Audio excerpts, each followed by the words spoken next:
चलिए आगे बढ़ेंगे। देहरादून से अगली अपडेट आपको बता रहे हैं और ये उत्तराखंड में विकास को लेकर महत्वपूर्ण प्रयास हो रहे हैं। इन सबके बीच में केंद्र से 4 बड़ी योजनाएं मांगी गई है।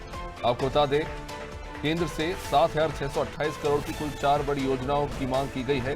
मुख्यमंत्री ने केंद्रीय वित्त मंत्री से इसी तारतम्य में मुलाकात की थी और परियोजनाओं को स्वीकृति देने के लिए उन्होंने रिक्वेस्ट की थी वित्त मंत्री से। और विस्तार से समझेंगे कौन सी ये योजनाएं हैं। सोनू, उत्तराखंड में बड़े स्तर पर योजनाओं के संचालन के लिए वित्त मंत्री से आग्रह किया गया है। किन योजनाओं की बात हो रही है? और देखिए अभिषेक, आप जानते ही हैं कि कुछ ऐसी योजनाएं हैं जो राज्य सरकार के अधिकार क्षेत्र की हैं, कुछ ब्लॉक स्तर की विकास से संबंधित योजनाएं होती हैं, कुछ जनपद स्तर की विकास से संबंधित योजनाएं होती हैं, कुछ राज्य स्तर की। कुछ ऐसी भी योजनाएं जो बाह्य सहायतित योजनाएं हैं और कुछ ऐसी योजनाएं हैं जिनमें केंद्र सरकार का और राज्य सरकार का एक जो शेयरिंग है वो एक अंशदान होता है।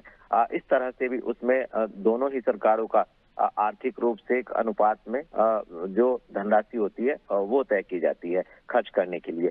क्योंकि मुख्यमंत्री बीते 3 दिनों से दिल्ली में प्रवास पर थे और इस दौरान मुख्यमंत्री ने कई केंद्रीय मंत्रियों से मुलाकात की और जिसका आप जिक्र कर रहे हैं, आप जानते ही हैं कि उत्तराखंड की जो मौजूदा सरकार है इसके पास एक निश्चित समय सीमा है अभिषेक, क्योंकि उत्तराखंड में साल 2027 में विधानसभा के चुनाव होने हैं। तो सरकार का एक ये लक्ष्य है कि उस समय सीमा में चुनाव की जो आगामी विधानसभा चुनाव की आदर्श आचार संहिता लागू होगी, उस तिथि से पहले तक जो भी सरकार के संकल्प हैं उनको साकार कर लिया जाए। उसी परिप्रेक्ष्य में समय समय पर मुख्यमंत्री केंद्रीय नेतृत्व से न सिर्फ मार्गदर्शन लेते हैं बल्कि जो विकास की लंबित योजनाएं उनको धरातल पर उतारने का अनुरोध करते हैं।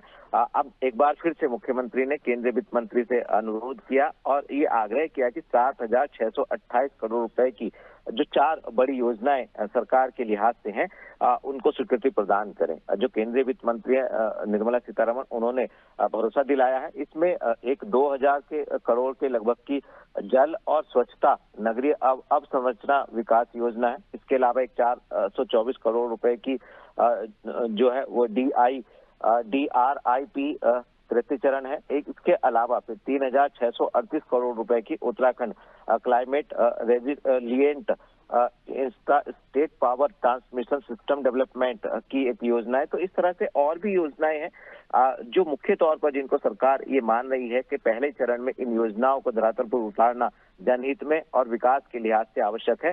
ऐसी योजनाओं के लिए मुख्यमंत्री ने केंद्रीय वित्त मंत्री से आग्रह किया है।